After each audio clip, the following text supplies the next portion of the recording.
A 22-year-old medical college student, who was pursuing a nursing degree, disappeared during a routine morning run after an unexpected encounter with an unidentified suspicious individual wearing a hood.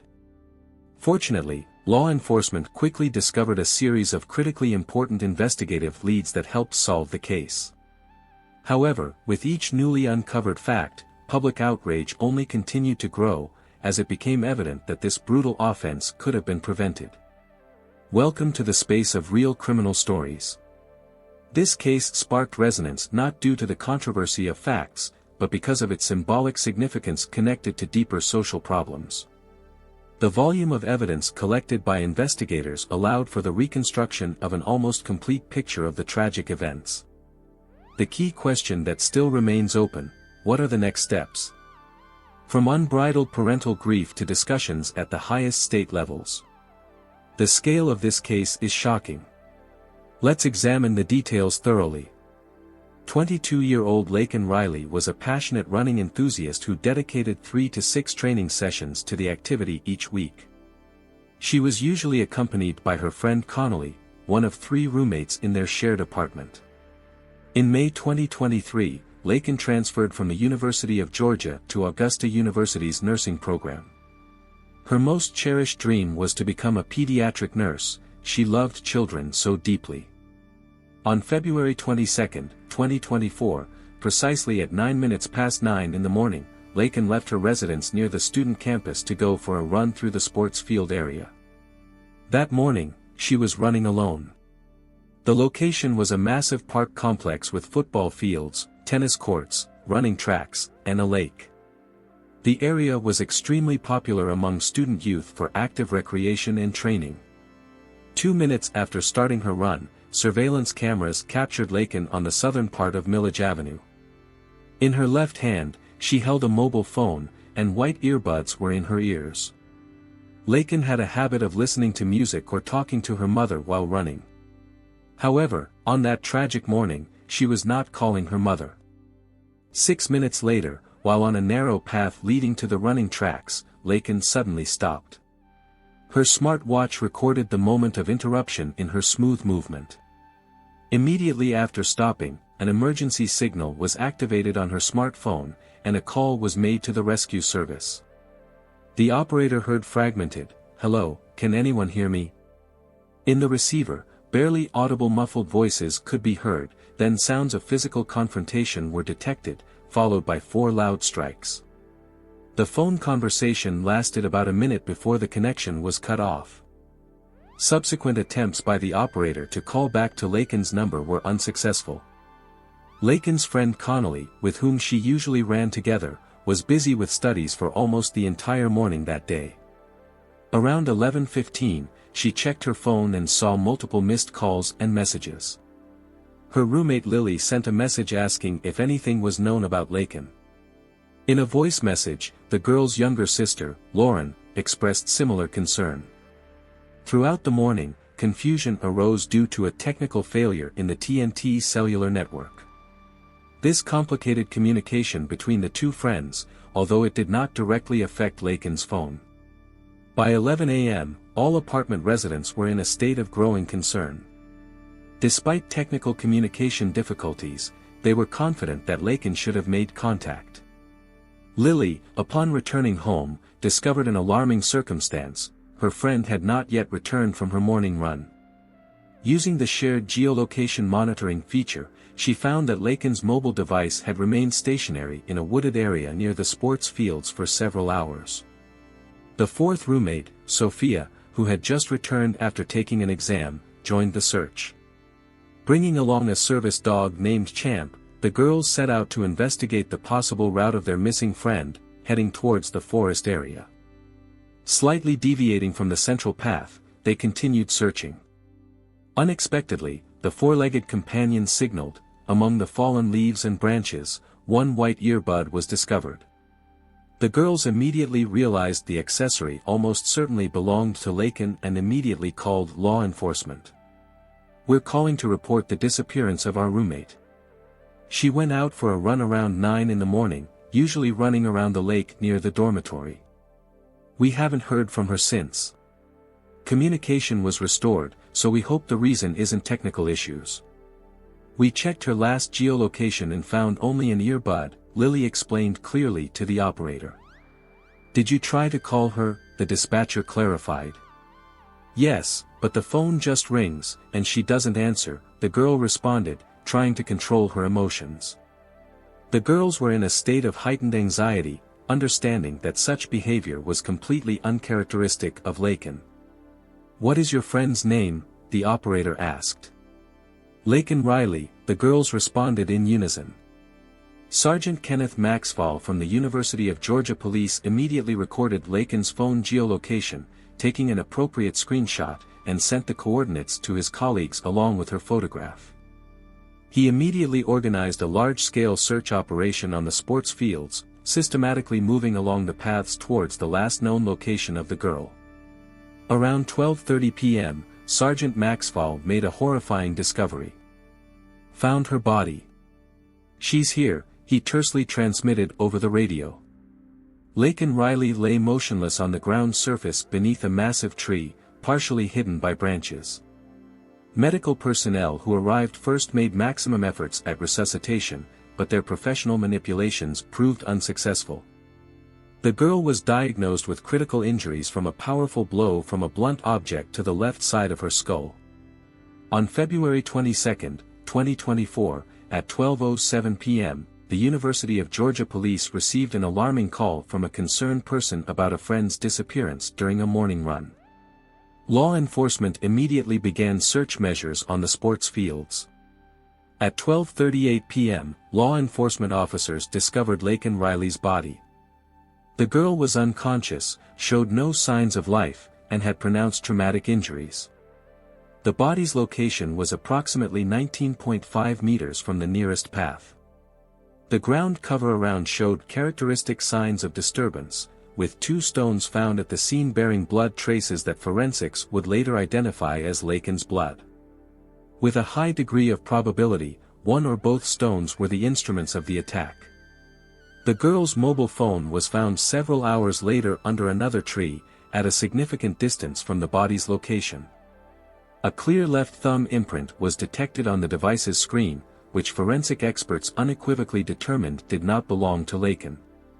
Forensic medical examination revealed that Laken Riley's death was caused by a complex of traumatic injuries, including severe skull damage and pronounced signs of mechanical respiratory tract obstruction. The nature of the violent actions indicated an exceptionally brutal and targeted attack. Records from her personal electronic health tracker captured a dramatic picture of the victim's final moments. After a sudden stop of vital processes, she remained on the forest path for critical 4 minutes. During this short time frame, a brief emergency call was made. Shortly after, the woman was moved approximately 18 meters deep into the forest area, which may indicate forced relocation or direct physical intervention. Biometric data from the electronic device recorded an extremely alarming picture. At 9:28 a.m., a complete cessation of vital processes occurred, but 17 minutes later, the device still registered minimal pulse fluctuations. During the crime scene investigation, senior investigator Kenneth Maxwell noted critical details. The victim's clothing was in complete disarray, with the upper body exposed. Investigators hypothesized a potential motive for the attacker, though it appeared that full assault had not occurred. At the initial stage of the investigation, law enforcement launched extensive search measures. Pedestrian paths near the water body were blocked, passers-by were questioned, video materials from surrounding buildings recording devices were seized, and a total check of garbage containers was conducted. An official representative of law enforcement reported round-the-clock interagency cooperation between the University of Georgia Police, Athens-Clarke County Law Enforcement, and the State Bureau of Criminal Investigations to solve the crime.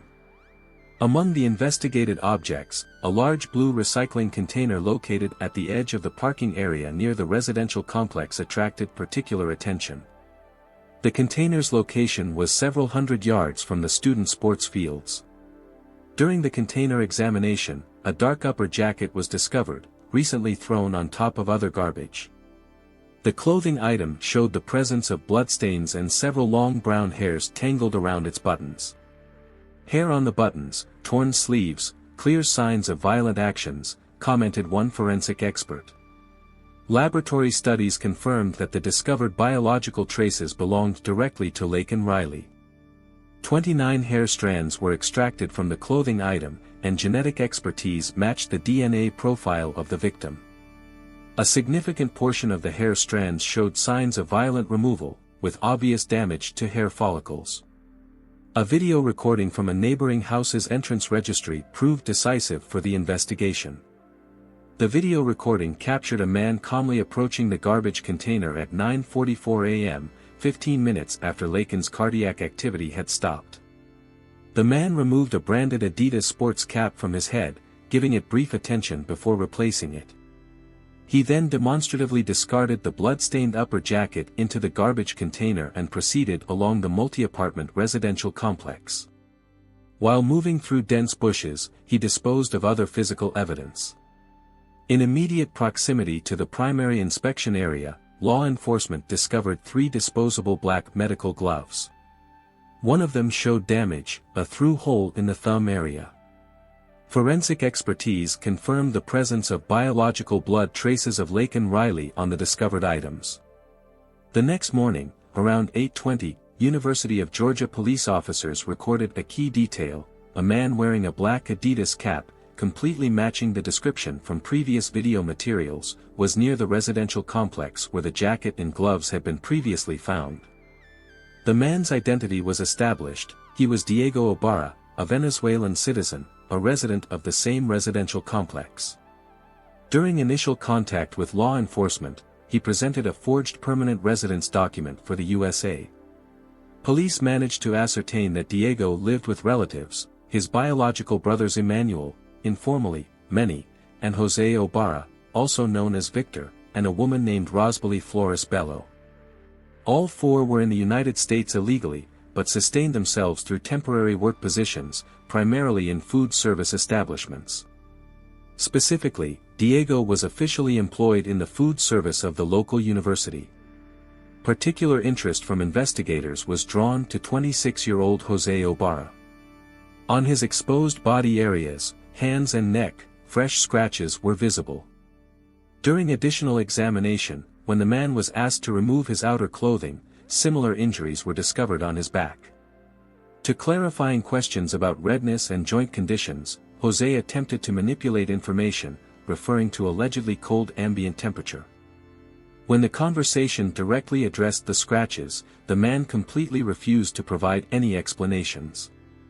The entire dialogue with law enforcement, the group maintained extremely calmly. They smoked, occasionally joked, demonstrating shocking indifference to the situation. At a certain stage, investigators asked Jose to raise his hair for additional head examination, after which a rather strange communicative interaction occurred. Jose acknowledged that he usually wore headgear. Moreover, he unexpectedly pointed to his brother Diego, claiming that he often used a cap similar to the one his brother had during the morning of the incident. After obtaining an official search warrant for their residence, law enforcement discovered several black gloves in the kitchen drawer that completely matched those found with Laken Riley's biological blood traces in the bush thickets. During the official interrogation, Diego Ibarra and Rosbely Flores confirmed that the person in the video near the garbage container was undoubtedly Jose Ibarra. Family members confirmed that on the day of the incident, Jose was wearing a cap belonging to his brother Diego. This information was unequivocally confirmed by photo materials from the suspect's personal phone. Specifically, at 4:30 and 5:37 in the morning, he took selfies wearing the same clothing as seen in the video recordings, a black Adidas cap and a dark jacket, which later revealed blood stains of Laken Riley. Moreover, the man published these photos on social media. Video recordings from neighboring residence entrance cameras captured a detailed picture of Jose's movements the day before and directly on the day of the crime. At night, he was consistently wearing the same jacket and cap, which he changed only after committing the unlawful actions. Surveillance cameras showed that at 10:30 in the morning, the man went to another trash container in the complex with a plastic bag. 3 minutes later, he returned without it. Investigators established a critically important detail: the specified container was emptied according to the scheduled time, 45 minutes after Jose left a bag in it. At the same time, the graphic print shirt he was wearing under the jacket and a small backpack or shoulder bag, recorded in the video footage, were not found in either the container or the suspect's residence. The investigation suggested that these items were discarded in the container at 10:30 in the morning. The charges against Jose Ibarra took on an extraordinarily serious character. Forensic experts from the Georgia Bureau of Investigation conducted a thorough examination and found that the left thumb fingerprint on the victim's mobile phone belonged to Jose.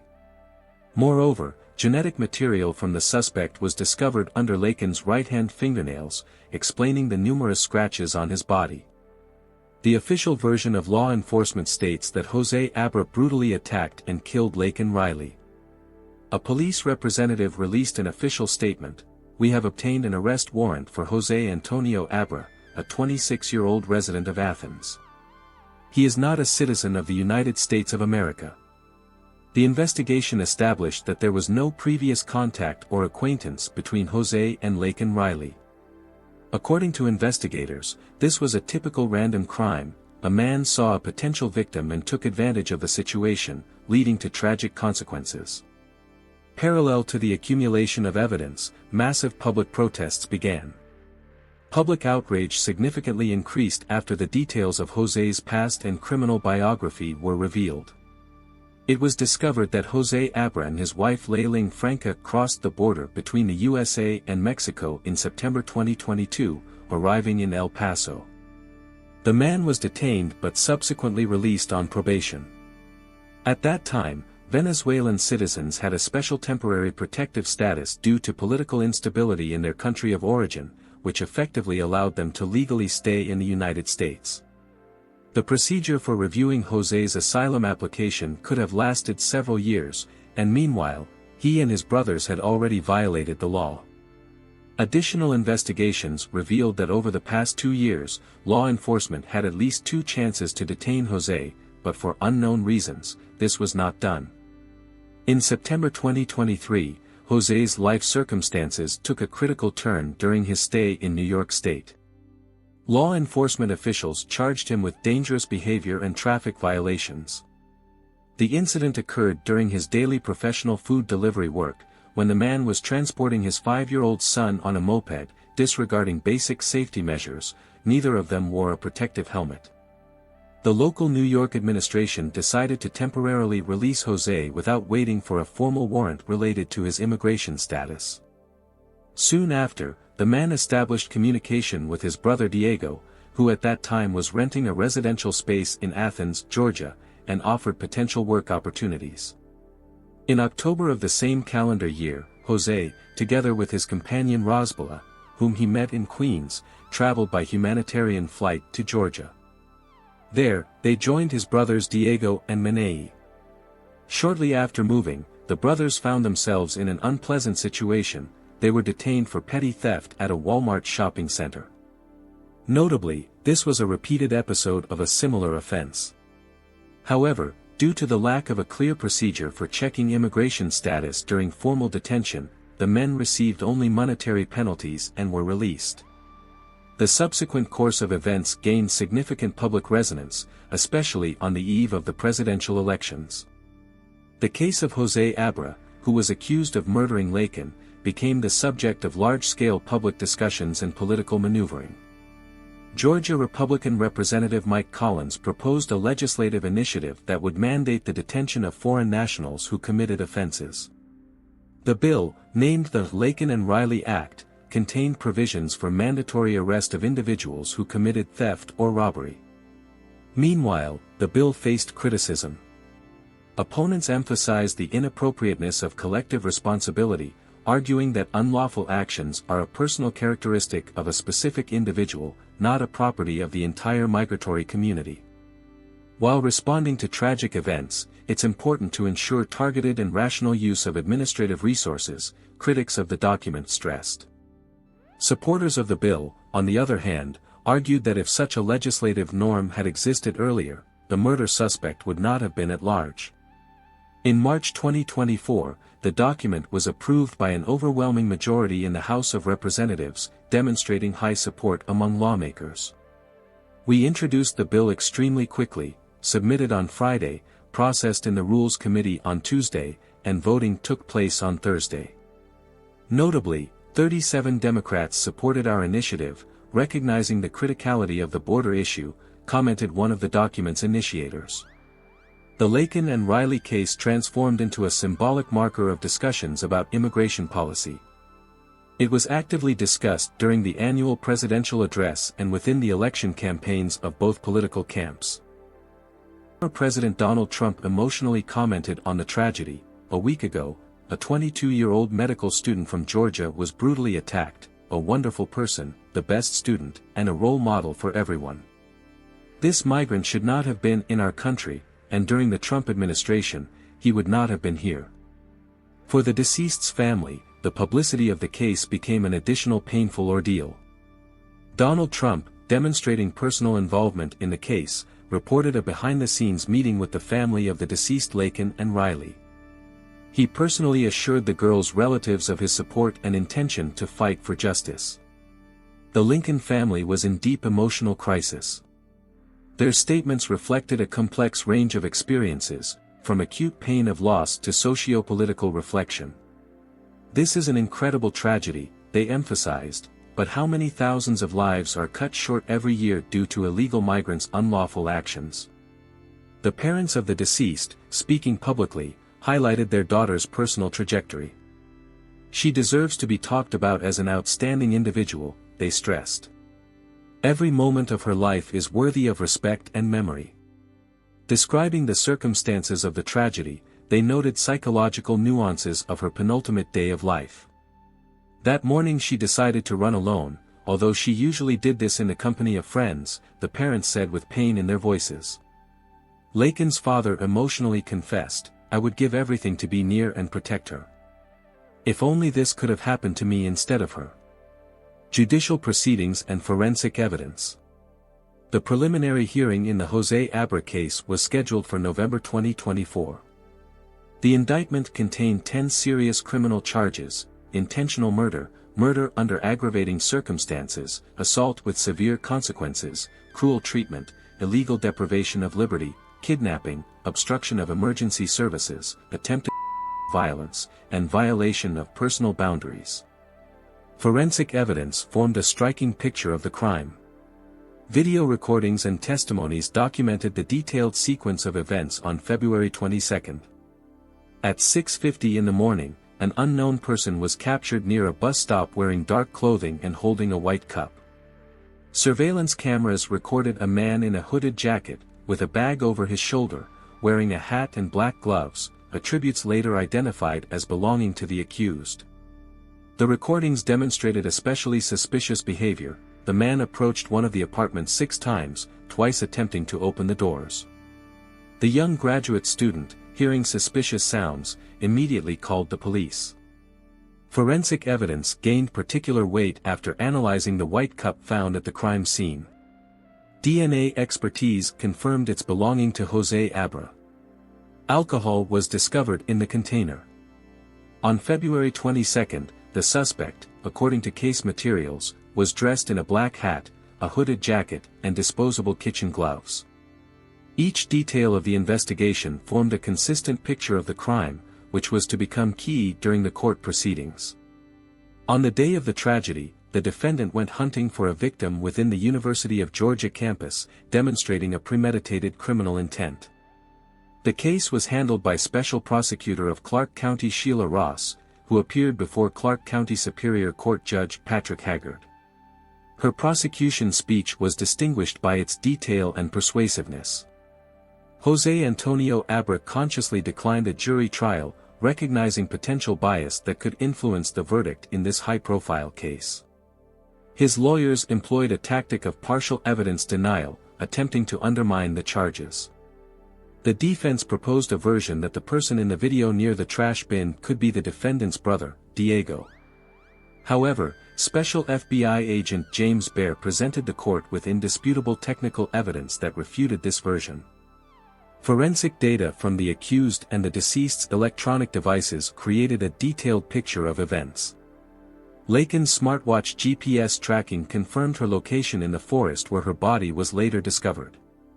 Phone data indicated Jose's phone was present in the same location during the crime. The defense's version about possible phone usage by other persons, including brother Diego, did not withstand fact-checking.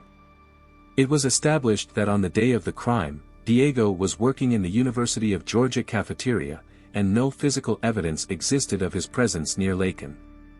Decisive evidence came from biological traces, Ibarra's DNA under the victim's fingernails and his fingerprint on her phone. These irrefutable proofs pointed to the accused's direct involvement in the crime. During 3 days of court proceedings, Jose Ibarra demonstrated emotional indifference, listening through an interpreter. 3 of the deceased's neighbors, Connolly, Lily, and Sophia, provided important testimony to the court. Particularly striking was the moment of reproducing the 911 emergency call made from Laken's phone.